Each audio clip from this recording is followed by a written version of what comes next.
And then there's people that are getting different levels of celebrity status because of different types of engagement, whether it's social media like YouTube, or whether it's a TV show like Alone or any other one. So I'm proud and excited to be able to put these fine gentlemen on the stage here and have a conversation with them to learn a little bit about their story.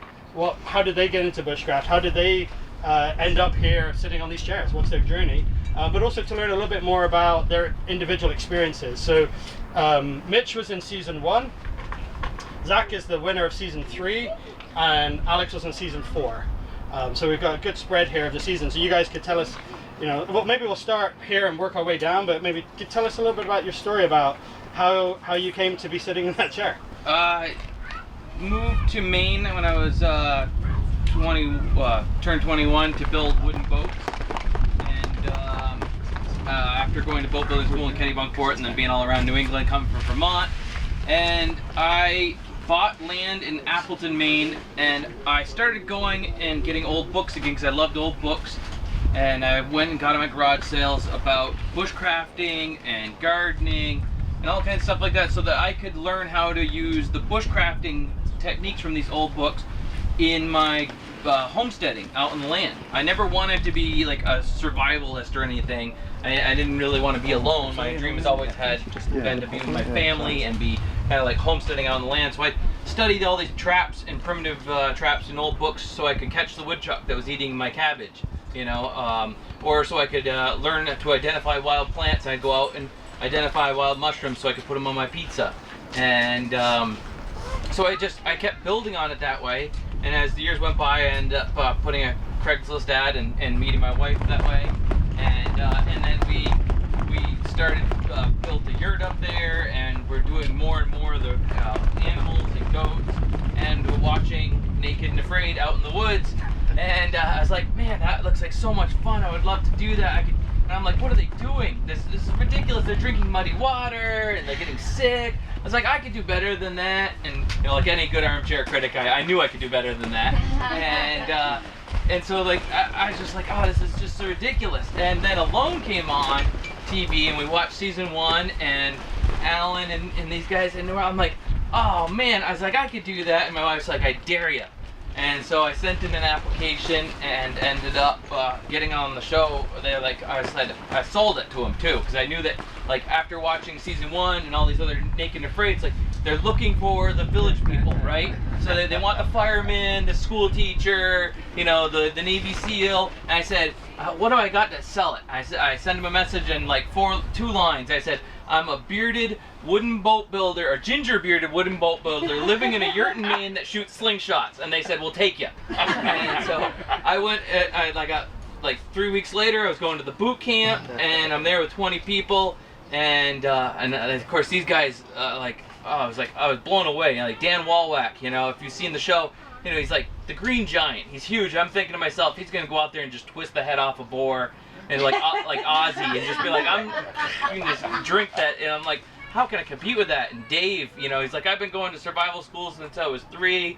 If I'm hungry, I throw a stick at it, and I grab another stick when I want to start a fire and rub it together, and I'm good to go. And like, these guys are good. We ended up spending the whole time all bonding and stuff, because it's like at first you get there and you're all eyeballing your competition, like I'm gonna be better than these guys, and how am I gonna outdo them and show everybody that so that I get on the show, and then all of a sudden, because we all love bushcraft and playing in the woods, we're all of a sudden bosom buddies, everybody was. And we end up going and they put us and they test us a little bit and have us make some traps and different things. And I said, you know what? I know what they want to see more than anything else. Once again, it's like, I think I got it. I'm watching these other people, and they're filming us at the boot camp, and I'm like, they want us to see, they want camera people. They want people to be able to film, and they want to be comfortable with the camera. So the first thing I did was I just like played it up for the camera. They gave us rabbits, and they said we had to dispatch our rabbits and cook them. And so I went over and I said, today on Backwoods Iron Chef, I'm making an acorn paste, and I'm gonna pan sear it and slow roast it over the fire. And meanwhile, like everybody else is like burning theirs over the fire, and I'm like taking up hogging the camera time, and I did, and I cooked it all slow like that. And everybody's still picking rabbit out of their teeth, and I opened up mine 2 hours later, and like using chopsticks, and the meat's just falling off the bone, and like other people are like and trying to get the rabbit out, and And sure enough, like a week later, I get a phone call and they said, how'd you like to go to Patagonia? And I said, I'm there, yeah, sure. And we packed it in, ended up car breaking down the side of the road, going to Patagonia, and spent 87 days there alone in the woods, filming myself. I filmed for 12 hours a day and slept for 12 hours a day for the most part, and just worked my butt off, making myself as comfortable as possible. Because like I said before, I never studied this stuff to become a survivalist. I didn't ever want to be alone. I lived in a 12-foot yurt with my wife and 2 kids. You know, I never even knew what it was like to be alone. But I studied the things that I learned from the old books so that I could be a homesteader. So when I went out there, I said, I don't care how many calories I'm going to burn. I'm going to make myself as comfortable as possible so I don't have to be stressed out. And I made myself super cozy, carved 200 sets of spoons and chopsticks for Christmas presents for everybody. And 87 days later, they came and they said, my wife came, she said, you did it, you won, you've out-stubborned them all, you can go home now. And how does it feel to be half a millionaire? And it's just like, I don't even care, I just want to go home. And I was ready to go home after like day 30, but I still had fun.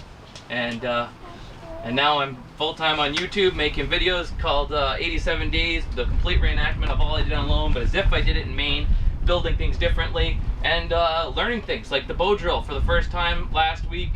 You know, I did a bow drill fire with an Amazon bow drill that somebody sent me from Amazon, and then I made my own bow drill and learned that, because I've always been like the opposite side. Whenever you come to stuff like this, there's the bushcrafters that are like bow drilling over there all the time and stuff like that, and hand drills. And then there's like people like me. I like my flint and steel, or my my wazoo fire necklace and stuff like that. And so that's what I do with the 87 Days series. And shooting slingshots, having fun. Sometimes it turned to MacGyver and unlock cars. Thank you. Let's Mitch, why don't you tell us your story, your background, what you do, how you sit while you're sitting in the chair. Sure. Let's see.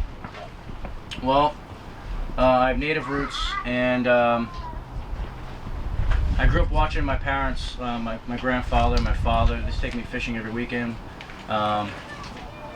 Big time fishermen, and throw line kits, just a total different style. Taught me how to, use mud for medicine. And I mean, I was like 4 years old, and when you teach your son or daughter that, like they're just picking things up. Okay, that's called an apple. You use mud for medicine. It's just like that's normal, And then I got older and I figured out like that's not normal. In this dominant culture, that's not how everyone does things.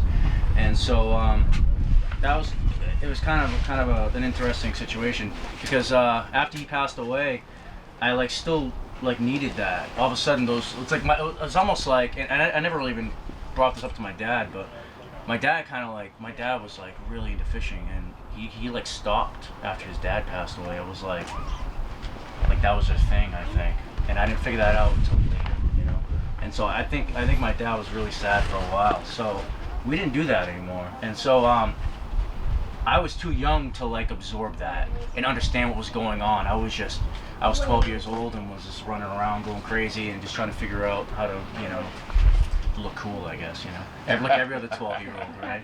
And so I joined the Boy Scouts, and this is where the shock happened.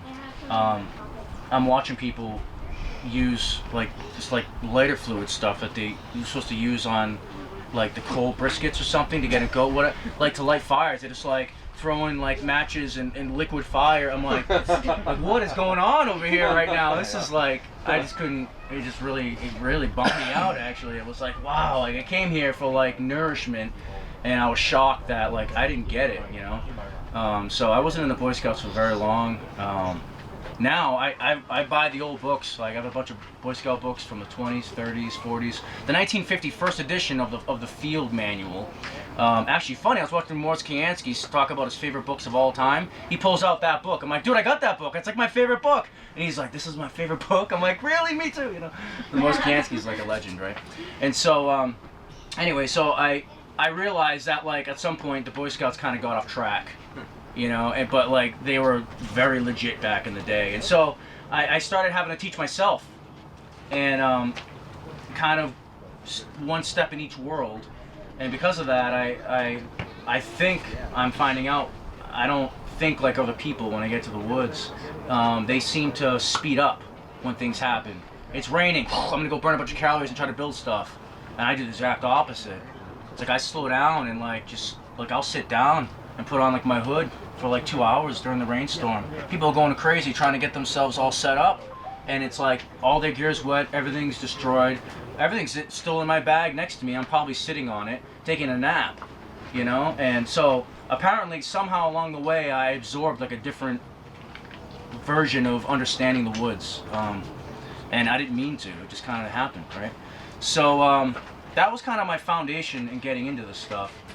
And it absolutely is pervasive through everything I do. Like when I carve bows, I'm chasing grain in a different way, I think, than some others. Like I don't use the rasps and stuff. Like I can imagine shredding grain. Like if it's a beautiful grain, I should be like, you know, working with it, right? So yeah, so that kind of changes everything for me. And season 1 of Alone wasn't a competition at all.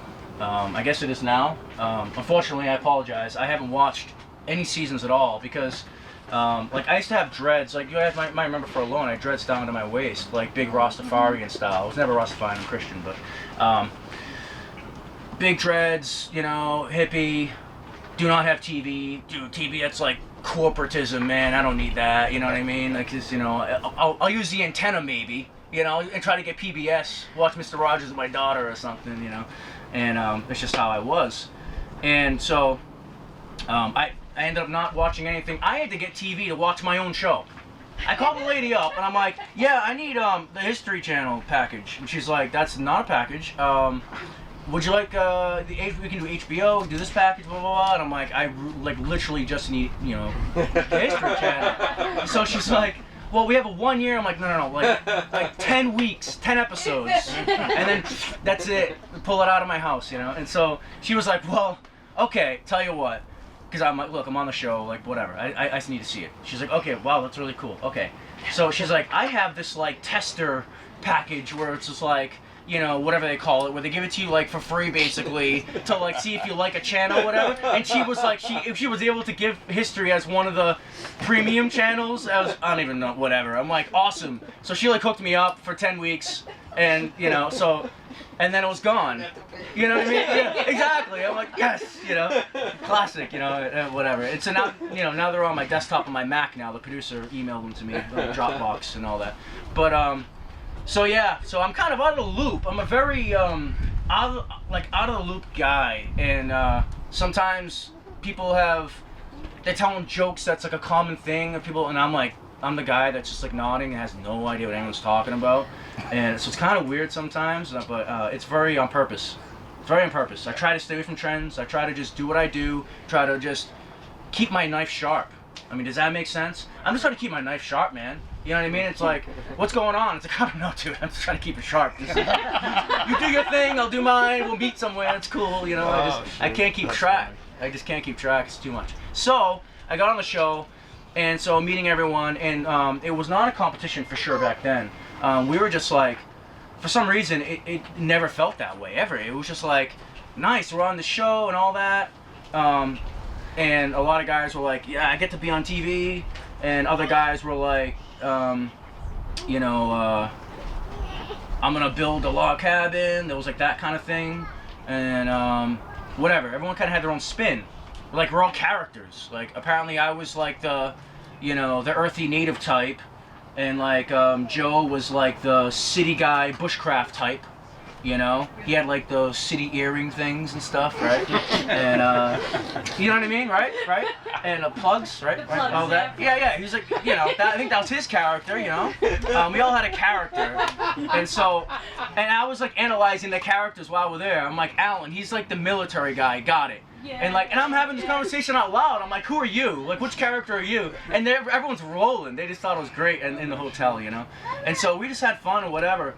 But for me personally, it was about connection with the land. It was something very special, very sacred, precious moments. I was being allowed to go to the old Quatsino reservation where they're not even allowed to live anymore. they got taken off their own ancestral land and put onto a reservation to this day, which we got to go to the reservation and hang out with them for a week and all that stuff. And I got like, I was given the gift of being able to live in the woods without money. Just let that sink in just for a second, okay? Because money has become something that controls everything. Everything. And you're not allowed to just go in the woods, almost, period, and do nothing. You can't even go there without like someone showing up and being like, did you pay for the privilege to do this? Who are you? Why are you here? This is private land, this is whatever. You know, oh, you're trying to set up a camp here to live here? It's like, that's squatting. You gotta buy this land. Oh, you gotta rent it, or you gotta lease it, or you gotta, it's like everything is money all the time. All the time. It's like if you're hungry, you know, it's like you gotta pay for that food. You can't even like trade for stuff in stores anymore. It's just like, it's wild. Like everything's money. And so we're actually being allowed to literally go like, have at it, dude. Like, we're gonna drop you off and go live in the woods for free. Do your own thing. You have 10 items. I only had 9 because I counted my bivvy as an item. And they were like, you know, imagine that. Like, bivvy, whoa, that's an item. Like, it's my sleeping bag shell, dude. Anyways, so that's a whole side conversation. But they let us go into the woods to just fend for ourselves for free. And all we had to do for payment, instead of giving them money, was record it. I get to go connect with ancestral land, and all I have to do is film it for you, and actually I get benefits out of that. Like, people know me after, and, you know, support my family after.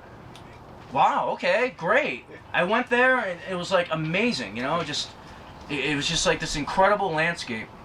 But at the same time, it's a heavily logged landscape. It's not all romance, kids, you know what I mean? You go there, and it's, like, clear-cutville. There's a lot of places where I was just, like, look up, and everything's gone. It's just gone. And man, they edited out a lot of rants.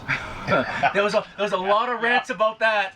You know what I mean? You know, I know you need to make money, you know, and I get it. But you know, cutting down trees is not the answer. You know, it's freezing up here. You know, how about you get really good at dealing with the rain? You know, a gutter company would be great here. I'm giving like business ideas to the camera. You know what I mean? It rains here all day. Be good at that. You know. Anyway, so it was a lot of fun, and I really went off on tangents all the time, and it was just really cool to do that. But like being able to like live on the land, it's mind blowing, man. Like, I was able to carve wood that was like the tree stumps. I'm not kidding. The tree stumps were the size of this tent. Some of the trees are still there. Some of them weren't. That's the past that existed. The size of the trees were logged so recently that the stump still existed of the original old growth. The original, like, when they showed up and cut down trees the first time, that stump is still there. Like, just let that sink in just for a half second to imagine. You know, I would just like walk up to those things and touch them and be like, dude, like, you were here when they showed up. Like, who? Oh, the Europeans when they showed up. Right? Because the Quatsino and the Nuka, the Quatcoatl people that lived there, you know, they were like, you know, caretakers of the land. They totally looked at the landscape in a different way, and they were able to like farm it actively where there was more berries every year. They're like, it's just mind blowing to really wrap your head around it, and so that played part to us, because if I go and, you know, strip that area of resources, I'm not going to last very long. Like, once I eat all of that, it's gone. Like, I found an area with tons of blue mussels, but I still rationed to make sure that they were going to be there, and I ate 60 mussels a day. I ate half a fish a day. So I had to catch a fish on my trot lines every other day, fillet it up. You know, for some reason, none of this stuff ever makes the show, you know how it is.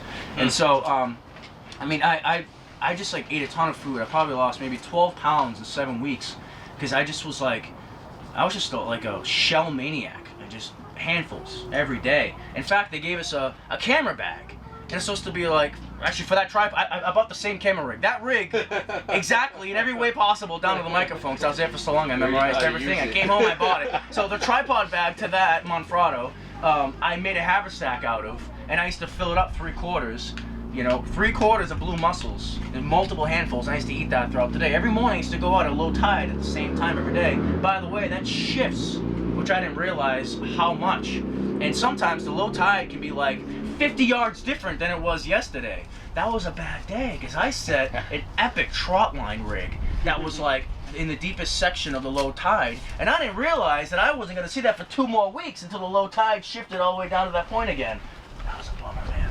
Yeah, we had a lake, so I didn't have to worry about that. Yeah, dude, high active tide. I built a dock. There you go. So yeah, I ended up building a coracle to get water because that was my first challenge. I didn't have any water. It decided not to rain the first 4 days, and that was pretty traumatic. I realized how important water was. So much so that like a half mile away, I could hear like trickling, and I'm like, I'm building a boat to get to that. That's the level of like water like I need it, and I'm gonna build a boat to get that water. Because it was like, if I don't get that today, like if I can't build a boat in 2 hours, be there in an hour, get that boiled, within 3 hours of me starting to cut down saplings, if I'm not like boiling water, I'm going home tomorrow. Because like I'm gonna be passing out tonight because I'm already dizzy at this point, you know. And so water, like I didn't realize how important water was, and it became paramount. I actually caught that salmon by that point. I caught this massive salmon, bucket list. Epic salmon, biggest salmon of my life, you know.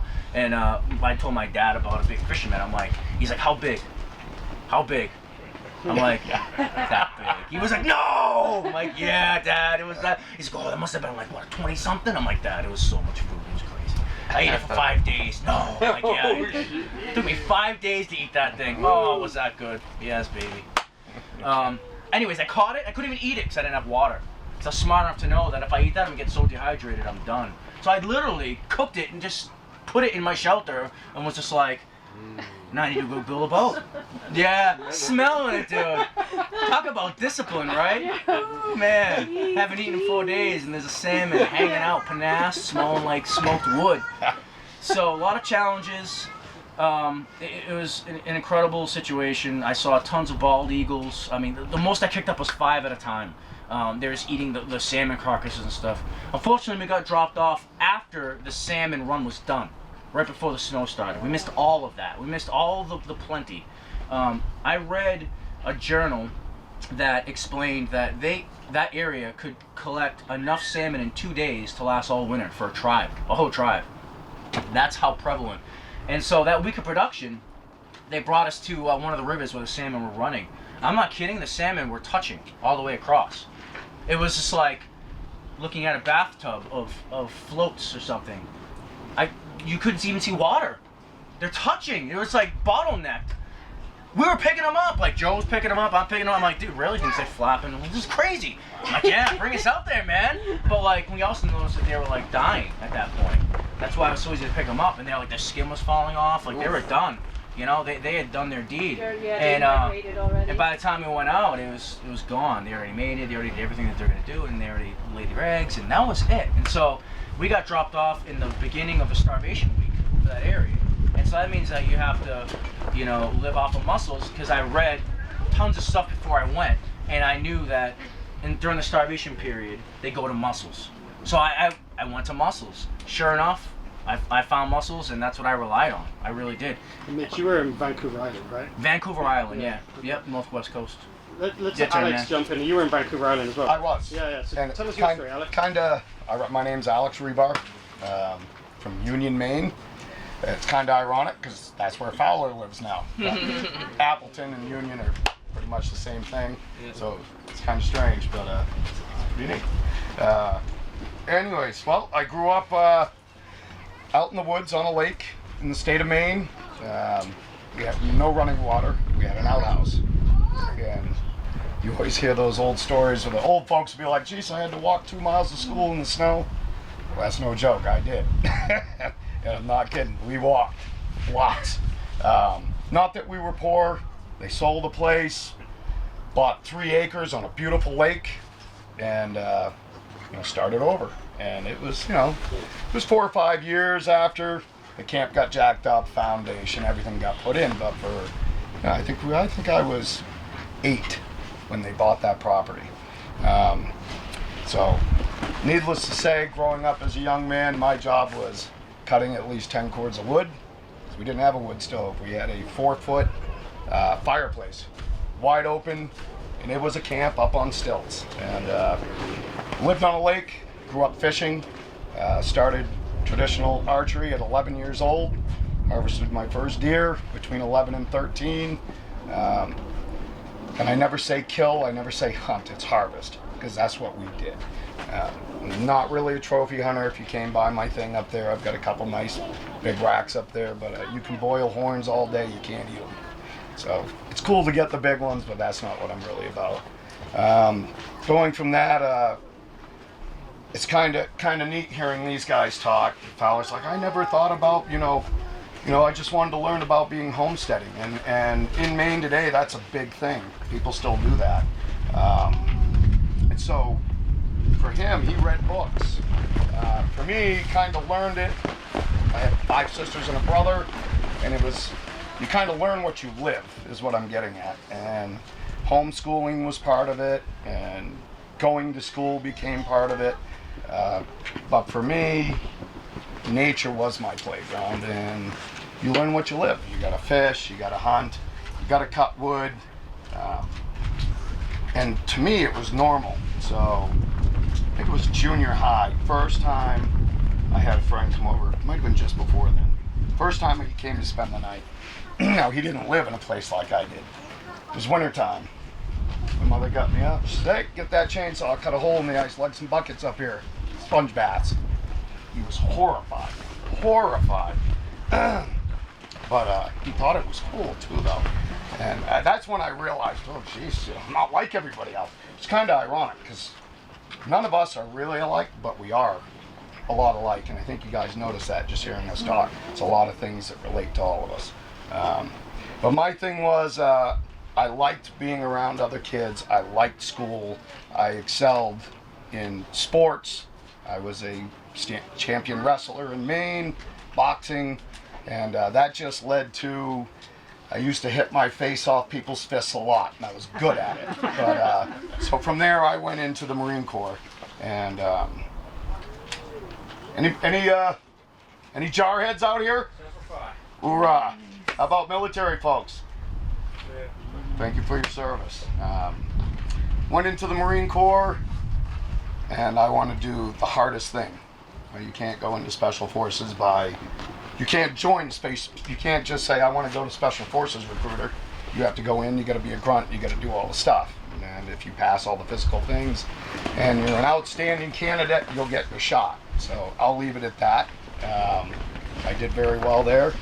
I went to the first Gulf War, good at what I did, and then you have this thing we call bad juju. I'm in another country, you get wounded. I had just turned 50.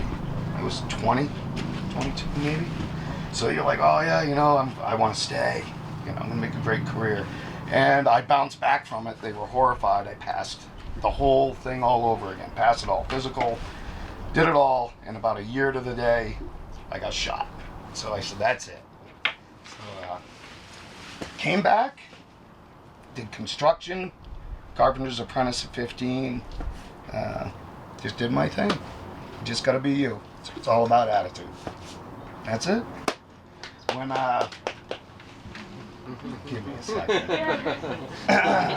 So I came back, rolled on with life, met a great woman, built traditional bows and all that. I've shot every gun there is in the world. I had a secondary MOS as a gunsmith. So growing up without running water in an outhouse, it'd be pretty smart to build a gun, especially the ones I built. So I use that to my advantage, but I got back. I'm a hunter by heart. That's kind of my nature. And I'd go out to harvest animals, and sometimes I'd be out there and I wouldn't. I'd just watch them. So I enjoyed it, and it was soothing for me. My girlfriend at the time was building the breakwater in Eastport, Maine. Marine construction, residential, commercial, but marine construction, you live in Maine, you're near the ocean, it's big money. Yeah, dangerous work, but big money.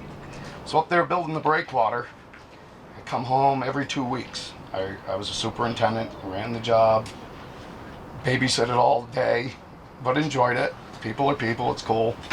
Came home one day and she's like, you see the show. So I was like, really? Checked it out. I said, well, the one thing about the shows, it's still Hollywood. It's the most realistic survival show probably you're going to get. But to me, it wasn't about that. I was like, well, it's hogwash, Survivor and Alone. I said, I don't even know what Alone is. I watched one episode, and she's like, well, you got to do that. You film your own bear hunts with longbow. I mean, you're like 10 feet from a bear. And I said, no, not doing it. So I go back up to work. I'm gone for 2 weeks. Come home. I thought something was weird. She's just asking her, then a couple weeks go by, I get a phone call, and it's the production company that puts on the show, and they said, we just got this video. It's awesome. How did you do that? And I was like, who the hell's this? And they told me who they were, and just kind of went from there. I kind of figured it out. I was like, oh, Billy Joe just did something. But I was like, well, what's the deal? They said, well, we want to do season 4 teams of 2 to 4 family members. Which, by this time, I really started researching Alone, and I'm going, well, geez, that's not Alone, And I said, well, that's not Alone, 2 to 4. And they said, well, I have a son that's 19, knows all his edibles, knows how to build primitive things. He's not like that. He's more like you. When I heard you talk, he's just like his mentality. Not that I don't know if you're a hunter or not, but I mean, he is all like you were explaining stumps from the past, and he is right into that. So I said, what do you think? You want to try it? And he's like, no, I'll outlast you. That's what he said. I said, oh, really? So my brother, who was here today, who's 44 probably now, he came down to help me out. So they said 2 to 4, so I got all 3 of us together, and we went out to a 100-acre island on Crawford Lake where I grew up in January, roughed it for 4 or 5 days, did the primitive shelter, filmed it all, did all the stuff, sent it back, and next thing I know, they said, congratulations, you're in the finals. And I said, really? They said, but one dilemma, you got to pick your son or your brother. We're going to do 2. And I didn't really want to pick. And part of me did, but as a dad, I didn't want to do that. And I know my son and I know me. And I knew seeing the show, he's good at certain things, but being exposed, if he is by himself for whatever reason, I'm probably going to be in trouble if I don't get to him. And that's eventually what happened. But I told them, you pick. And they said, no. And I said, well, I can't do that. They said, you said 2 to 4. I just don't know what to do. Granted, my brother is a state champion wrestler, also outdoors guy. And I think they just, at that point, they're like, oh, this is going to be awesome. We'll take you and your son. And I said, okay, great. So I went with it. Now, meanwhile, as a dad trying to, it's hard with boys and dads to butt heads. And it was, I don't want to hear you call me little man anymore. Be like, come on, little man, let's go out and do whatever. So I had to, I don't mean it that way. It's just, So I was trying every little thing, and it worked great. We got there. Make a long story short, they came down and said they took all 5 teams. Actually, let me back up. We went to the finals with boot camp. Came back, and I went right out. It was September. That's expanded archery. And in Maine, expanded archery, you have to hunt on the islands or on the coast. They have a major problem with deer populations. And I'm the guy that they call to go take care of it. A lot of people do on the island. So I got a trailer on 22 acres out on an island, take a ferry out there, and that's my bliss. I enjoy it. So I go out there right when we get back, up in a tree with one of the longbows I had up here, doing my thing, and harvested a nice doe, and the phone starts buzzing. And this was the next Friday after I got back, and the phone's buzzing. And my adrenaline's going. I said, I don't know who this is, but I just harvested a deer, and I'll have to call you back. And it was Heather. Heather, sure. She's like, Alex, it's you guys are on. And I was pretty stoked. So she's like, you just got a deer? Perfect timing. That's what she said. Where are you? I said, I'm up in a tree. So every time I talk to them, and we all talk to them sometime periodically before and after. Yeah. She's like, that's the guy that's always in a tree, But, so it's pretty cool, and we made it on Vancouver Island. And what's ironic, which is kind of funny, that's why I say, still Hollywood to a point. And perfect example is, we came 2 days before drop off. They came down and said, No shellfish. If you notice season 4, the only thing they ate were limpets. That was the only thing you were allowed. Because of PSP? No, well, it went further than that. Okay. No trapping. Nobody built traps. No deadfalls, no nothing. Now, most of the people on season 4, like Peter and Sam, were very good friends.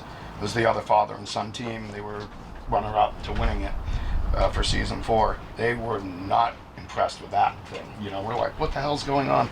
And we still don't really know to this day why they did that at the last minute. No shellfish, no trapping. This is like 2 or 3 days for a drop-off. And here's the big traditional archer with his bow, and some other people brought bows. And the show almost didn't go on at that point. There was a few people really upset. Yeah. Because they didn't bring bows. So I stood up and I got the other team guys together and girls and said, hey, what do you think? You got bows? I got 3 days to teach you how to use them. And the producers probably weren't too happy, but they got in the plane the next day and got everybody bows and came back in the seaplane. Had a couple days to fling arrows with them, and the show went on. That's cool. My son, I was the last person dropped on season 4. I was top of a mountain in a saddle. Didn't know how far from my son I was. And all of us other cast members, it's only going to be 2-3 miles. They want drama shots, you know. Well, it was 10 miles. Yeah. They want you tripping over things. They want you tripping. Well, they dropped me off on the helicopter. My son would be somewhere on a shore. Of course, I'm going to be the navigator. No compass, just an azimuth. And I wanted him to keep the bow because he knows how to use the bow. Even though he doesn't hunt, he target shoots all the time. But, no, you're going to travel more distance. You might get lucky. You know, you're probably going to, you know, you're the hunter. You'll see a bear or something. And I'm like, well, if I do, and I'm however far away, I'm going to have to hoist it up in the tree, then find you, go back and get it. He talked me into it, though, because it did make sense in a way. We didn't know we were going to be 10 miles apart. 3 miles, no problem. Right. So they dropped me off. It's raining. And the last one dropped hour before dark, and an hour and a half maybe. That's brutal. I get to this precipice, and it's like a 300-foot waterfall. And you know what Vancouver's like. It's just brutal, thick. You're climbing, not walking. You're climbing, and I'm like, all right, I got this packed with 60 pounds of camera equipment. Mm-hmm. I just have boxers on, rain suit, because I'm traveling light. That's a Marine Corps thing. Arms are heavy and your bellies are tight for a reason, we used to say. Not anymore, but anyways. So I hunkered down there. And I could go more into the details, but I probably shouldn't with the cast stuff, the rules that we had. But anyways. Each season was different. Each season was different. Sometimes they'd tell you when to go, when to stop, because of safety reasons, or they didn't have enough personnel. If somebody, that's a 300-foot drop there, Alex, what are you doing? So I'm going to scale that thing. It's the fastest way down. We didn't have any of that. Actually, it's a quick interjection about safety. I don't know if I'm supposed to be sharing this or not, but our ability to call for help was so impaired that my yellow brick didn't have service. Like at all. Yeah. And the only time I could actually press a button, for instance, like a big insurance thing, I don't think it doesn't matter. Whatever. Oh yeah. It's past. That's a long time ago now. But the only way that I could actually ask for help was if it was during low tide and I went out, which would have been over my head, so far out. That's the only time I would get service. You know what they told us? Well, it's bad, dude. You couldn't go over anything over your knee, is what they told us, without putting on the life vest. And you had a life vest? They had this blow-up life vest. I'm not kidding. We had 60 to 70 pounds. That's because of us. They're like, what are you doing? Carcels over the ocean and stuff. But anyways, floating on sticks. Each season, they just learn. They change. Yeah, I think so. They learn. Yeah. But I couldn't even ask for help if I wanted it. So just to wrap it up, it was the second evening. It was the second evening, something like that. In my mind, if you watch season 4, if you watch Brooke and David and everybody else, some of these people were like, toodaloo, oh, look at that. Look at this slug. That's so beautiful. And look at that mushroom. Well, me, my son's 19, one of the youngest people ever be on this show. And in my mind, I'm like, maybe I'm not 2-3 miles away. 'Cause they dropped me off. I could see the ocean, and it was a long ways away. And it's all this crevices. And Nasty. so my mission was to get to that kid before he sees a bear or a cougar, because he's not a hunter like that. And that was my making the shelter, making a fire. He's good. But then I saw the ocean. It's a lot. I was like, this is going to be days, week, anyways, longer. I did not stop and look at mushrooms. And the only thing I did, I got out of the helicopter and there was a big pile of bear crap. scat. Yeah, bear crap. And I was like, look at that. This is going to be awesome. You know, and I was all psyched, and I was very pumped and eager. But I knew I had to get there, so I was ready to boogie. And then I get this phone, sat phone. Did you guys have sat phones? Halfway through, I think it was like day 30 yeah. or so, they're like, yeah, so that you can't ask for help, let's try this. And I'm like, it's too cloudy or something. No, like, yeah, well, it's still better though. It's very small. Yeah, so from you guys to us, you guys had sat phones, right? It progressed steadily, I guess, but we had sat phone, yellow brick, some other tracking apparatus on us. I didn't have anything else. And, Can you just do smoke signals or something? well, That happened the next day. well, actually, it's funny you say that because I'm trying to prepare my son before drop-off, and we're at this lodge. And I said, listen, they're going to give you 2 pounds of duck fat for reserve. So when I get to you, or you need it, you've got it. You can make a soup with it, whatever. Just set up the net on the shore somewhere, catch fish, put out a bunch of lines, build a fire, and every day, every other hour, I want you to throw green boughs on that fire, because if I see smoke, I'm going there. You know, so that was the plan. And told him, hang that fat in a tree at night. You know. Yeah. Well, he forgot. Oh. No. He forgot. And if you watch season 4, it's pouring rain. He's going through the salal plants, tripping, falling. Gets to this spot, not far off the shore, but he gets to the spot. Half puts up his tarp, gets it up.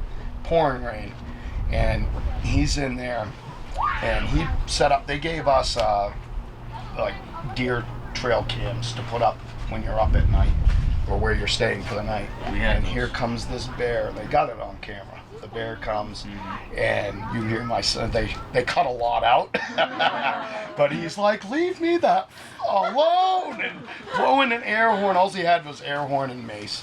He depleted those pretty quick.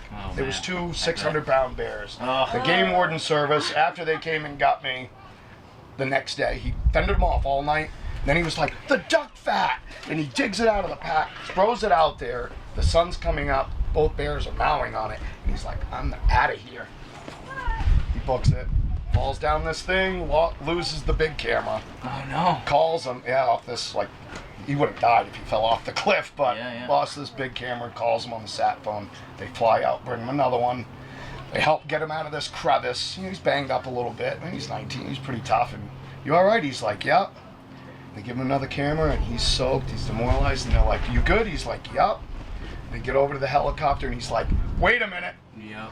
I'm not a Marine like that. I am done. So they come and they get me. I had no idea any of this happened with the bears. And they kind of want to get a response out of you sometimes on camera. And I was mentally prepared for something. There was no way in hell I was going to pull Larry on my son out there. What? What, You know, Larry? Larry on season was on Christ. He was pretty wild guy when things didn't go right. No, Yeah, he was Yeah. angry. Yeah, he was angry. Very angry. And Temper kind of guy? temper guy. Well, they come and they get me, and I was like, I said, what's this, a courtesy check? I heard the helicopter, I knew. Yeah. Kinda. But You were playing it. I was playing it, and they come and they get me, and they're like, well, how do you feel? And, you know, I'm soaking wet too, half naked under this tarp going, thinking to myself, oh man, I hope he's all right. And that's what I was really concerned with. And they're like, well, we're just going to take you there. And I said, the hell you are? You're going to tell me if my son's all right. So they kind of played that game to get a reaction. I flat out told them, you're not getting that reaction. And I handled it well when they got me there. And if anybody has seen it, I was very cordial to a 19-year-old boy that was probably like, I just let my dad down. Yeah. You know? And come to find out, he thought, and I see it, he really thought he was the first one to give up, and he wasn't. First team gave up in 3 hours. 3 hours. 3 hours they were done. Yeah. So when he watched the show, and I supported him on it, I said, hey, dude, you don't know. It was a great experience. No, you should have picked Uncle Stosh, my brother Stan, we call him Stosh. You know, he was really hurt, you know, and I said, no, it was a great experience. Someday you're gonna look back at this. How many people go get to do that with their dad? Yeah. Or go get to do that with their son? Yeah, well, it's kind of I like said, every kid's dream is to like It is. make their father proud of him. You know? Oh, sure, So, but I was totally positive, and you have to be. Good for you. And show aired, he called me right up. Dad, I wasn't the first one. 3 hours, they only made it 3 hours. He's And I was like, like, oh, he was like, So the bonding began again because he was really off a little bit there. Yeah. But overall, I think, you know, life's what you make it. It's all about attitude. And I say it all the time on my YouTube channel. It's all about attitude. It's not, it is what it is. It is what you make it. So I'm a perfect example of that. And there's many more people who have had it hard off than any of us, I'm sure. So that's it. So Alex, you do it. from somebody that was on your group that lasted 3 hours, we'll switch to the other gear now, which is Zach, who lasted 87 days, right? So during the time there, you whittled into your staff. Do you want to tell us a little bit about that? Yeah, like day. I don't remember. It's on here somewhere because I kept track of everything on here.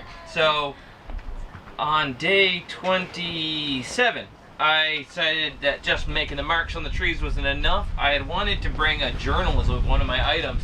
So like I figured I had enough downtime, I'd be able to write a book, you know, I was out there. And they're like, no, you can't bring a journal. They're like, no, the camera is your journal, you know.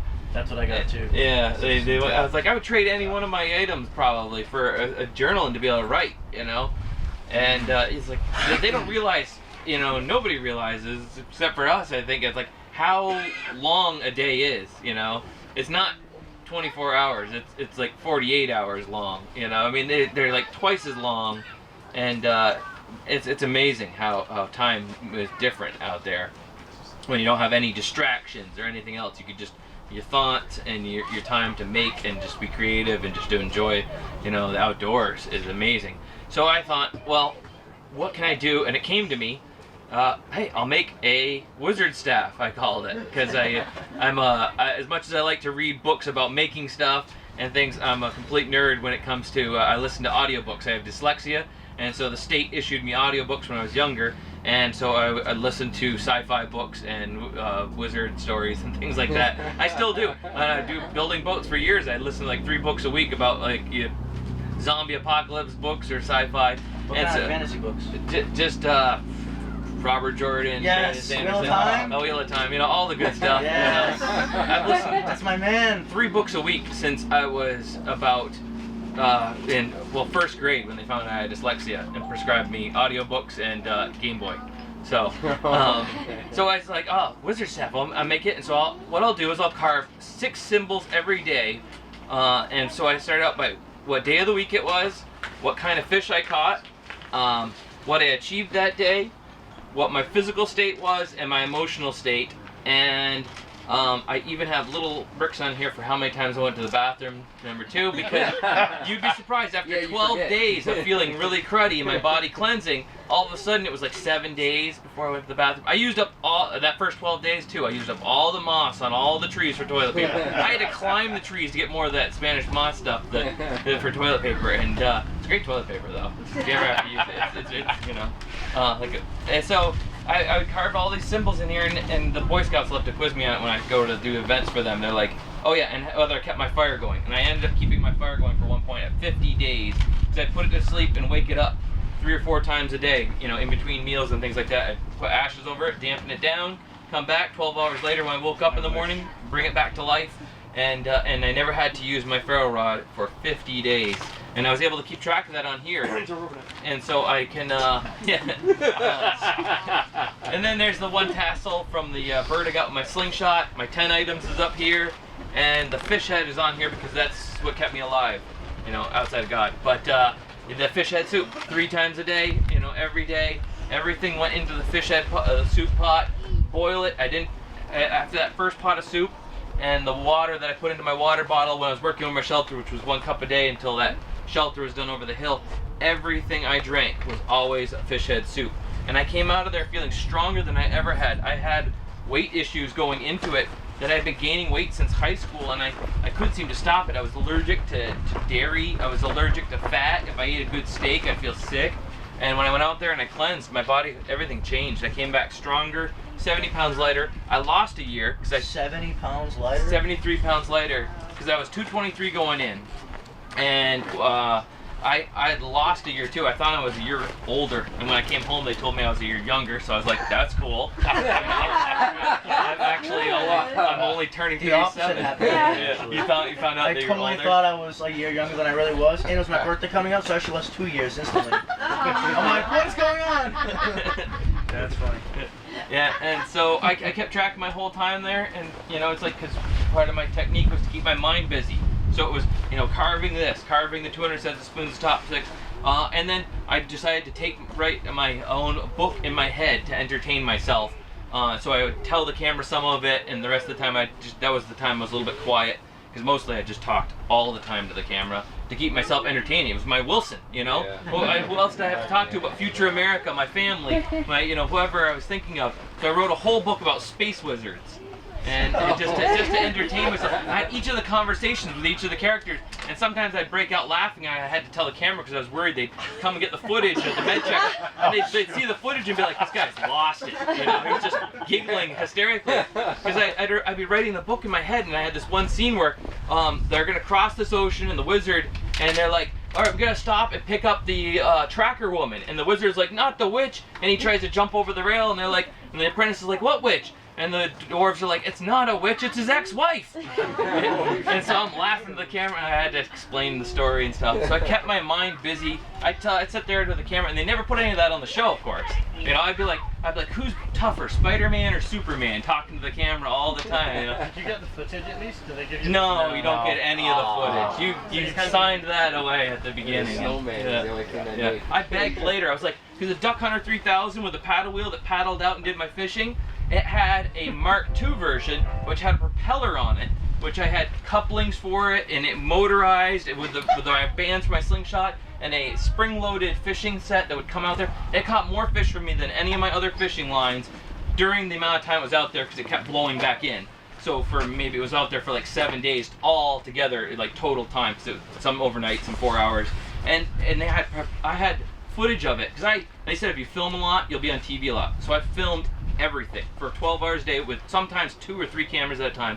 I had a GoPro under the water and had the boat fire up its motor and drive over the camera, and the prop wash that came off the propeller was a spiral series of bubbles as it went and it motored out there to catch fish, and it was amazing. And a bird I got with my slingshot, after all that work showing up there, and there's no food except for fish and grubs, which grubs are awful. They're like politicians. They're half full of what, and the rest of them isn't much better. They're bait, man. They're better bait than anything. They stay on the hook. But it was a blast though. Hey guys, we're getting close to the end of an hour, so maybe we can throw it to the audience for any questions. So if Sure. you guys want to jump in.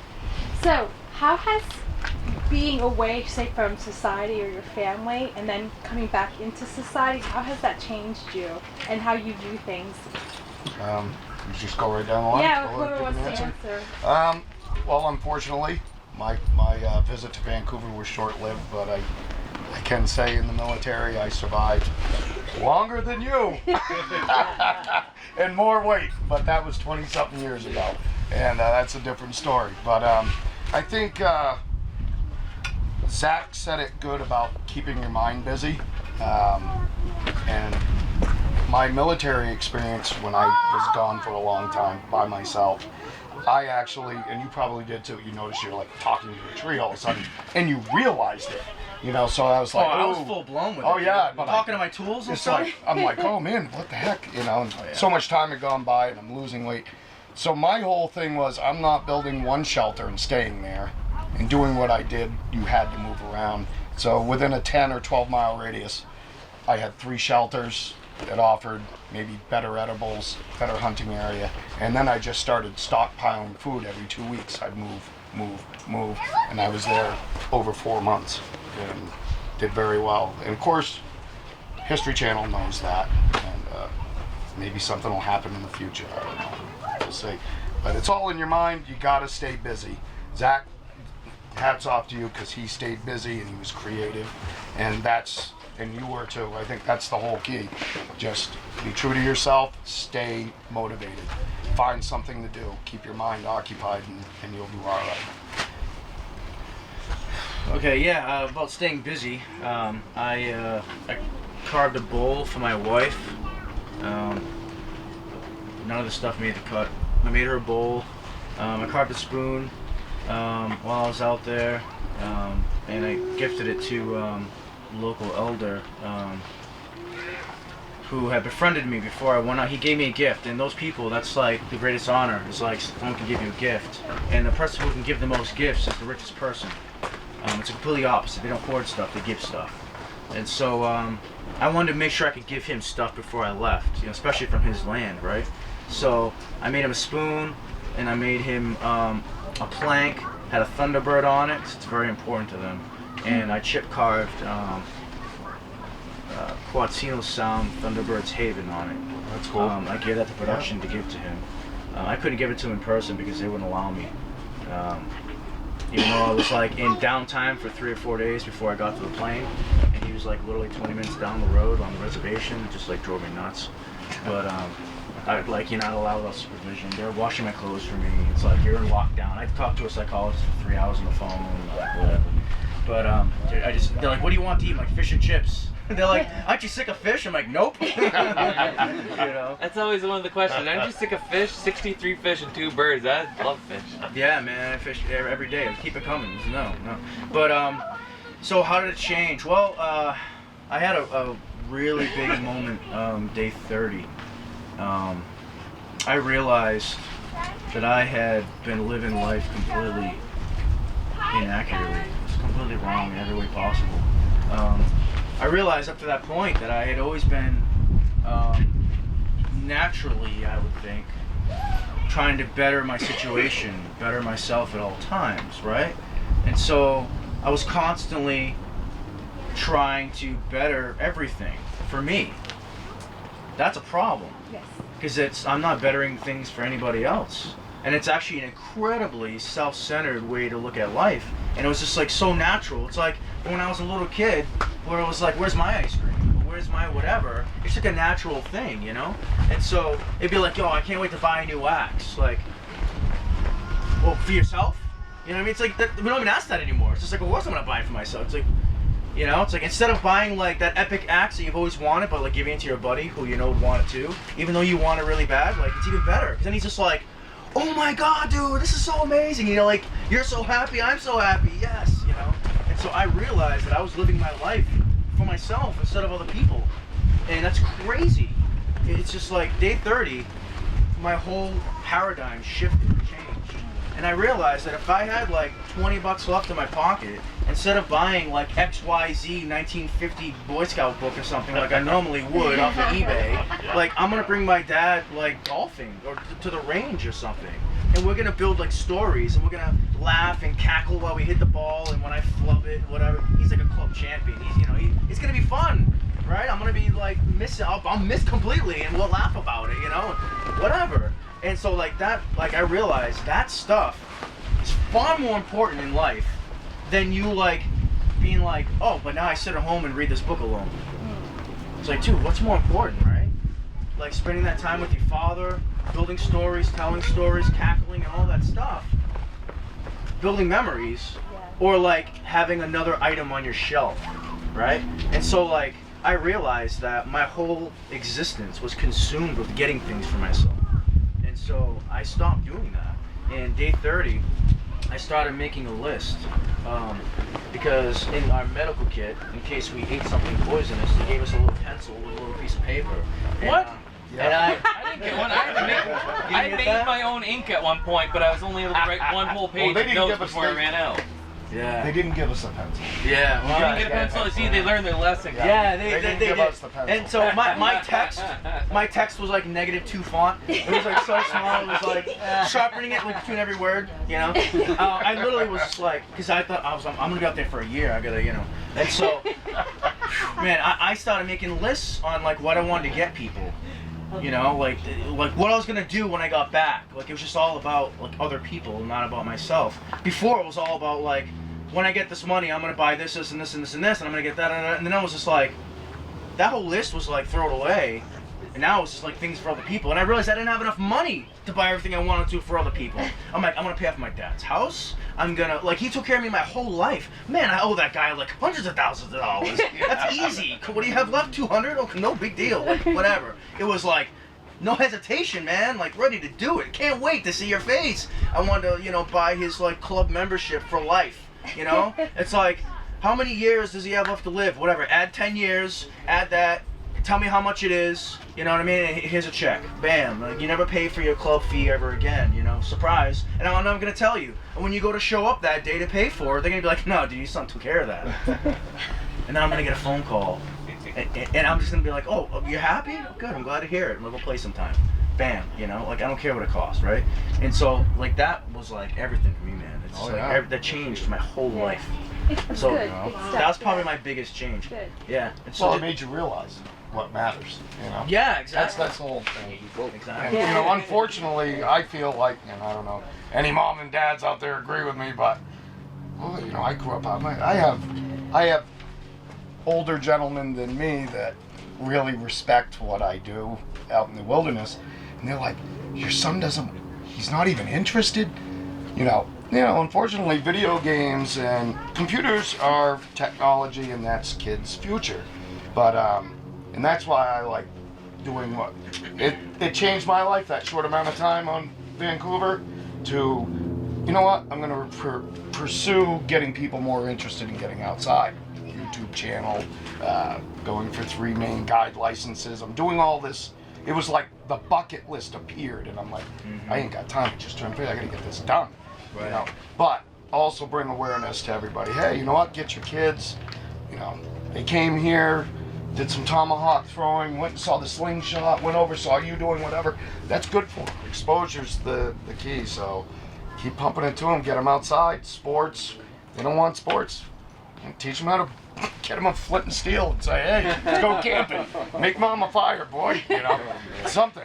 So, Kids love it, man. My daughter was throwing the axe. Oh, she didn't hit it. She she hit did it like once, that. but man, she must have threw it 20 times. Oh God, I was there all day. I had moms and you show them. I was like, I'm tired. I can still drive 4 hours. For Yeah. Let's back answer the question, which is how did it change? Yes. for you? Yes. No. Settle down. Settle down. I don't know. I don't really feel like it changed me all that much. You know, it maybe showed me more, learned more about who I am. I guess maybe my biggest change is I spent an awful lot of time talking to God while I was out there that I hadn't for years. I was just kind of, you know, more focused on get this done for the family, get this, you know, we live in a yurt, I gotta work hard, I can't give up, you know, I gotta see this to some completion so that there's something I can, you know, for my family, and I slowed down a bit more and work harder a bit more nowadays, being full-time on YouTube, and like, you know, it's like, I understand the value of my family more, and how much every minute spent with them is special, and, you know, and just, you know, my time with, you know, with the Lord is different now, and there is a time, and I make time for that now, as opposed to before I didn't as much. So. Yeah, I found myself like constantly like walking in like a spirit at all times, a constant prayer. But before, like, I would stop at a certain time to speak to God and talk, but I found that I was so gracious of everything at all times that it actually never stopped. It just never, like, I woke up and it was like, if there's a fish out on my trout line, I would just thank God. You were thankful. Like physically, like, be walking and talking all Yeah. the time. It It is. just it never ended. Is there anybody else that has a question? Thank you. We spent so much time alone talking to cameras. Right. So let's everybody give a round of applause to these guys. Guys, thank you. We'll just do this. Is this okay? So you want to do one at a time? I'll get it. He probably does. Yeah, right there, and then you can hop over there. Then we have to. Oh, we're doing one at a time? One at a time. Okay, let's Oh, do it. And then you can do all I'll three. hide. All right, there's one. Edit me out. there we go. Which side are you left? Yeah. There's another one. All right. And here we are. And then I'll back up and do all three. Okay. Go ahead. Guys. Look at that. Oh my God. Yeah, there you go. There we go. Thanks, guys. Thank you. I gotta stay. We're good. 11 pictures later, I hit snap it off. We good? All right, ready? Okay, here we go. Awesome. Thank you. I'm an elementary school teacher. We don't cut the lines. Do you want one together? More? Can Right I? here. Sure. Can I? Would you mind? Thank you so much. Do I hang it behind you or in front? Wherever you want. Right here? Yep. Wherever you like. She's the tomahawk woman. She did good today. 1, 2, 3.